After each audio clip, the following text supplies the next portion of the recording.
Good afternoon or good morning, depending on where you're joining us from. I'm Kelly Coates here at the marketing team at Rave Mobile Safety. I want to thank everyone for taking the time out of their busy days to join us for today's webinar about Smart911 email list registration. Just a few housekeeping items before we dive on in. You are all muted upon entry, and you can submit any questions at any time throughout the webinar using the side panel. We're going to leave some time specifically for Q&A at the end of the webinar, and we will also be sending a follow-up email with the webinar attached. Today we have two panelists joining us. We have Matt Serra and Laura Costello. Matt is the Senior Director of Product Management here at Rave Mobile Safety, and Laura is the Product Manager who has owned these brand new features to Smart911. Laura, why don't you take it away? Thanks, Kelly. So everything we're going to talk about today, all these changes have been in response to feedback either from you guys, from our clients, or directly from citizens. So we've heard from many of you that you struggle to support your citizens who don't have email addresses. This may be older folks who aren't very tech savvy, people who live in rural areas without reliable internet access. And until now, it's been difficult or impossible for these people to register for Smart911 and the benefits that they get from it. We've also heard that you work with citizens who have somebody else help them to create or maintain their profile. So sometimes a caretaker, say at a nursing home, sometimes a friend or a family member, and sometimes it's you folks, PSAP personnel who are engaged in community outreach, doing sign-up drives, visiting community centers, and that kind of activities. We've heard that you've been using workarounds like putting in your own email address or a fake email, which you can allow them to register, but unless you're able to follow up with every single person, the profiles quickly become out of date and inactive. So we've just released some changes on March 27th that we hope are going to make this process a lot easier. So the first is the simple fact of email list registration. The sign-up form for Smart911 no longer requires an email address. It's an optional field. And we're also introducing the concept of an account assistant, somebody who helps a citizen sign up and maintain their Smart911 account. So as you know, in order to keep your Smart911 profile active and visible to 911, the citizen needs to interact with Smart911 once every 6 months. So either to log in or to acknowledge that their profile is up to date when we reach out to them to remind them. So if there is someone who's been assisting them, we want to capture that person's information so that we can contact the assistant as well as the citizen when it's time to update the profile. So here in the sign-up form, there's a new field for receiving assistance. Someone is assisting me in setting up my account. You check this box and indicate that the assistant would like to be contacted occasionally to help keep the profile up to date. The assistant can provide their name and email address. We start sending messages several weeks ahead of that 6-month expiration time to prompt the citizen to log in and update their info, or just to indicate that their account is already up to date. And in the past, this has all been by email, but of course for email list registrants, we're going to now do it also by phone. So for citizens who don't have an email address, we're going to reach out to them via their phone numbers on the account. So for mobile numbers, we're going to send them a text message explaining that it's time to update their profile, and they can that they can reply 1, just text us 1 back to us to let us know that their account is up to date, or they can go to Smart911 and log in to check their profile. For landlines, we're going to send them a phone call to those confirmed phones, and they'll be able to press 1 on the phone to assert that the account is up to date, and we'll extend that 6-month period, or else they can hang up, log in, and update their information that way. And now with the account assistant, we will also email the account assistant whenever we email a citizen who has an account assistant listed to let them help out and make them aware that it's time. So I want to be clear that we never give these assistants access to the citizen's account. If they don't have the user ID and password, we're not going to just let them log in, and we're not going to show them any personal information. All they're going to see when it's time for the citizen to update their account is an email that looks like this. Hi, Taylor. That's the assistant. you helped Chris register for Smart911. Is the information in their profile up to date? It was last reviewed at this time, and they can just click yes, and the profile will be extended for another 6 months, and everything's up to date. Or if they're not sure, that'll take them to the login page, and they can sync up with the person that they help, log in, and help them update that profile. So again, this is useful for an adult child of an elderly parent. I help administer my mom's Smart911 account. She's not very tech savvy.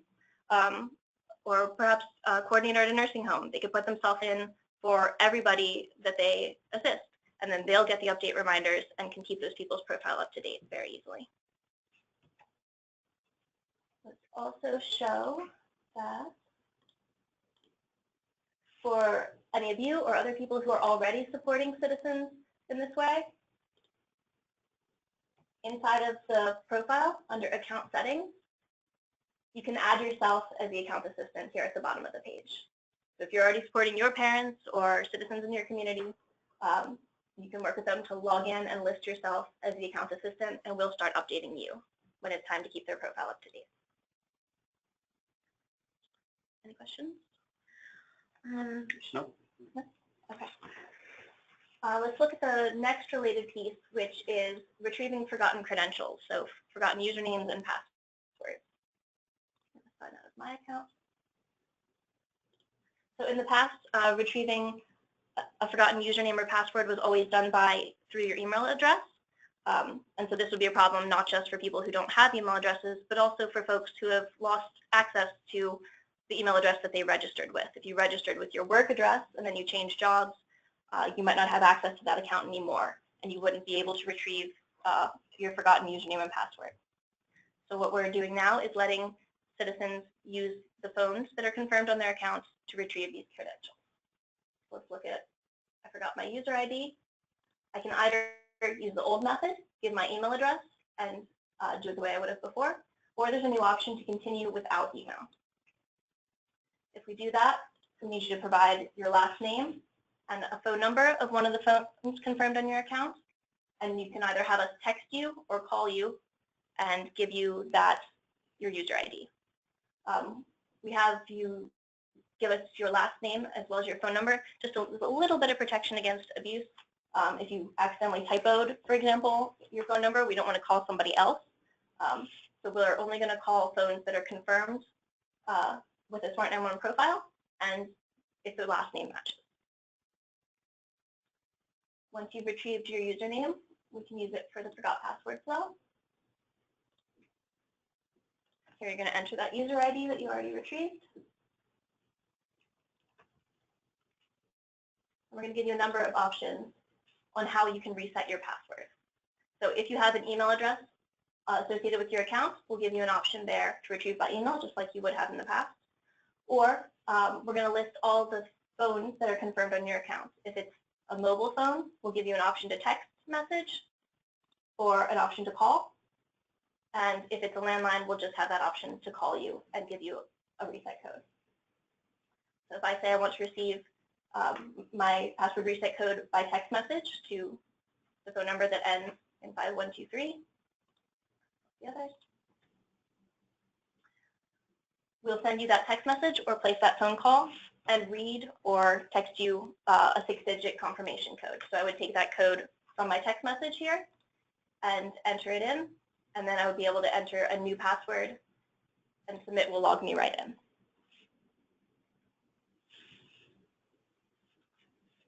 Okay. That's forgot username and forgot password in the context of email list registrants. Let's also look at another small problem that we've heard in the past,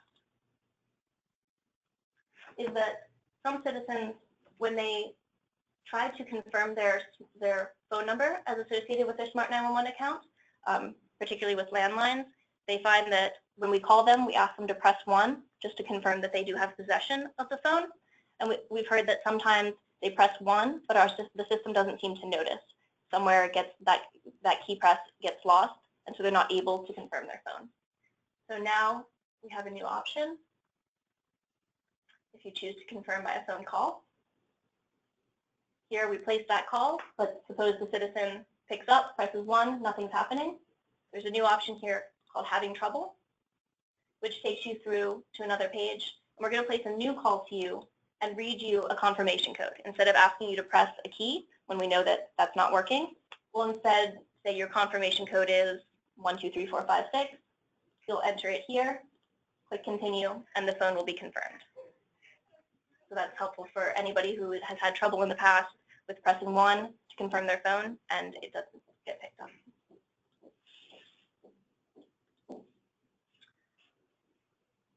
There is one issue that we want to mention. We're hoping to have a fix for this by the end of the week, but there is an issue for some users when they try to retrieve their username by text message.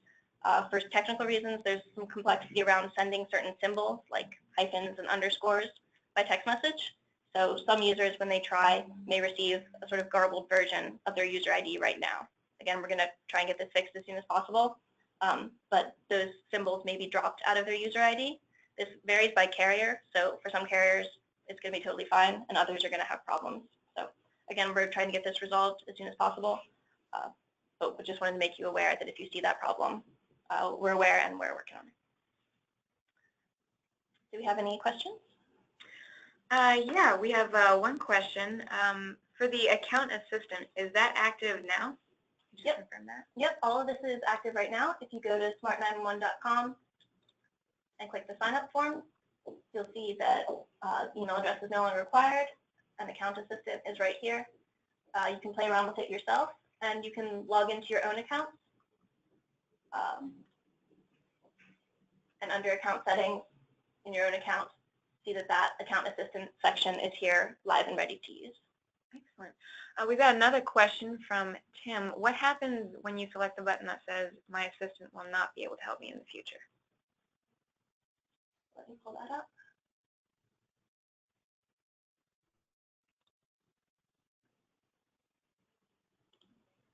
up. Right now, all that really happens is that we record that information. We could use it to determine how often this happens and if there's anything else we can do in the future. But right now, if you say that the account assistant can't help in the future, then there's really not much we can do for you. So we don't collect that assistance information if they're not going to be able to help. So for example, if one of you folks is going around or doing a sign-up drive, but you're not going to have an ongoing relationship with those citizens, you could either just not check this box or leave it at assistant will not be able to help in the future. Excellent, thank you. I've got another question from Bill. Looks like this one's a little bit more for me regarding will there be promotional materials to advertise these new features on Facebook. The answer to that question is there are not any created at this moment, but we are looking and working to create some for the future so you can be promoting this to your residents via Facebook. And in the slides that we're going to send out, I have a couple of screenshots. If you want to just distribute screenshots around, they'll be in the slides. Yes, we have another question from Christina. Do they still need to initially sign up online using a computer, or can they call Smart911? No, the sign-up form is still always through the web. There's no way to call and sign up for Smart911 without using the web at all. Alrighty. See if we have any more questions come through. Here's another one. Is there a process for the assistant in accepting access or responsibility for the profile? Will they get notified? The assistant will start to receive emails, but no, there's no notification per se. We assume that if the assistant's information has been entered here, that was probably actually done by the assistant themselves.